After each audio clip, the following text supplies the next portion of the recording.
కార్తీక పురాణం 17వ రోజు 17వ అధ్యాయం. అంగీరసుడు ధనలోభునకు చేసిన తత్వోపదేశం. ఓ మునిశ్రేష్ఠులారా, ఓ ధనలోభి, నీకు కలిగిన సంశయంబులకు సమాధానము చెప్పుచున్నాను, వినుము. కర్మ వలన ఆత్మకు దేహాధారణము సంభవించుచున్నది. కావున శరీరోత్పత్తికి కర్మ కారణమగుచున్నది. శరీరధారణము వలననే ఆత్మ కర్మను చేయును కనుక కర్మ చేయుటకు శరీరమే కారణమగుచున్నది. స్థూల సూక్ష్మ శరీర సంబంధము వలన ఆత్మకు కర్మ సంబంధము కలుగునని తొల్లి పరమేశ్వరుడు పార్వతీదేవికి వివరించెను. దానిని మీకు నేను వివరించుచున్నాను. ఆత్మ అనగా ఈ శరీరమును నహంకారముగా ఆవరించి వ్యవహరించుచున్నది అని అంగీరసుడు చెప్పగా, ఓ మునీంద్ర, నేనింతవరకు ఈ దేహమే ఆత్మయని భావించుచుంటిని కనుక ఇంకను వివరముగా చెప్పబడిన వాక్యార్థ జ్ఞానమునకు పాదార్థ జ్ఞానము కారణమగుచుండును. కాన అహం బ్రహ్మ అను వాక్యార్థమును గురించి నాకు తెలియజేయండి అని ధనలోభుడు కోరెను. అప్పుడు ధనలోభునితో అంగీరసుడిట్లు అనేను. ఈ దేహము అంతఃకరణ వృత్తికి సాక్షియే. నేను, నాది అని చెప్పబడు జీవాత్మయే అహం అను శబ్దం. సర్వాంతర్యామియే సచ్చిదానందరూపమైన పరమాత్మ నహ అను శబ్దం. ఆత్మకు ఘటాదుల వలె శరీరమునకు లేదు.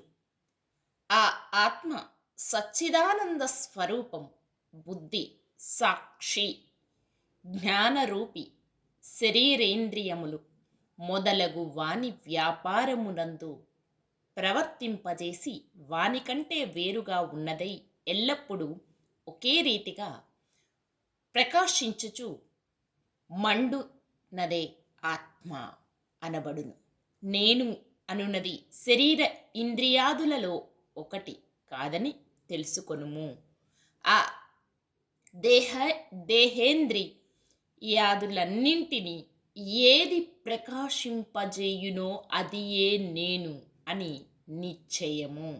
అందుచేత అస్థిరములకు శరీర ఇంద్రియాదులు కూడా నామరూపంబుతో నుండి నశించునవియేగాక ఇట్టి దేహమునకు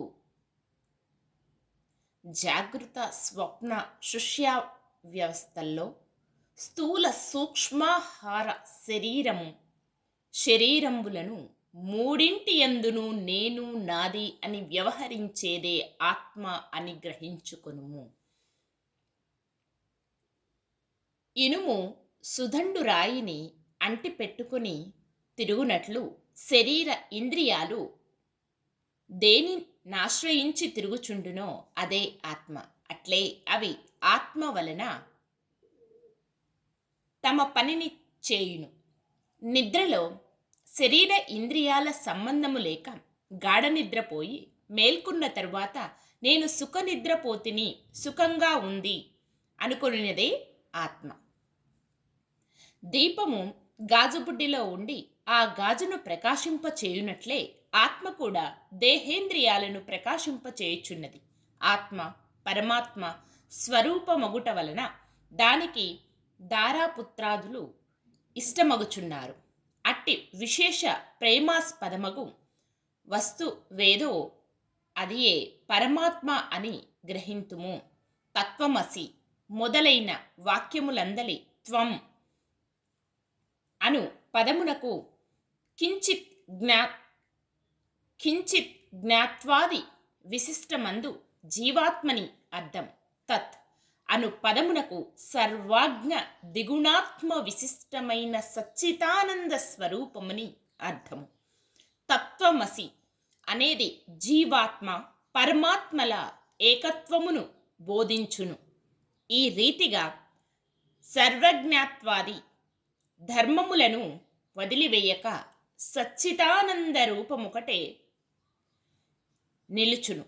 అది ఆత్మ.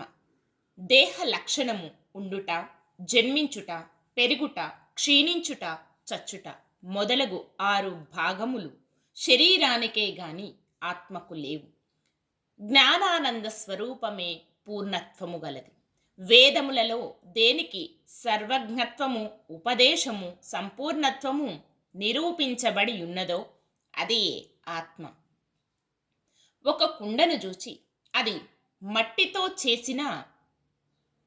మట్టితో చేసినదే అని ఏ విధముగా గ్రహింతుమో అటులనే ఈ దేహాంతర్యామి యగు జీవాత్మ పరమాత్మ అని తెలుసుకొనుము.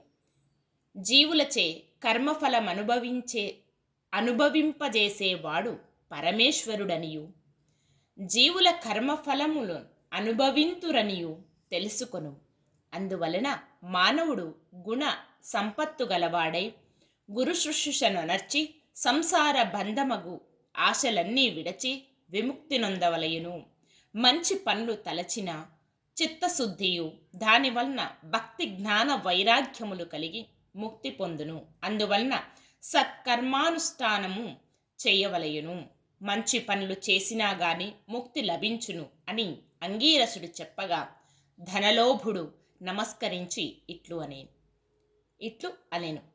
సప్తాదశాధ్యాయము 17వ రోజు పారాయణం సమాప్తం. కార్తీక దామోదరాయ నమః. ఓం నమః శివాయ.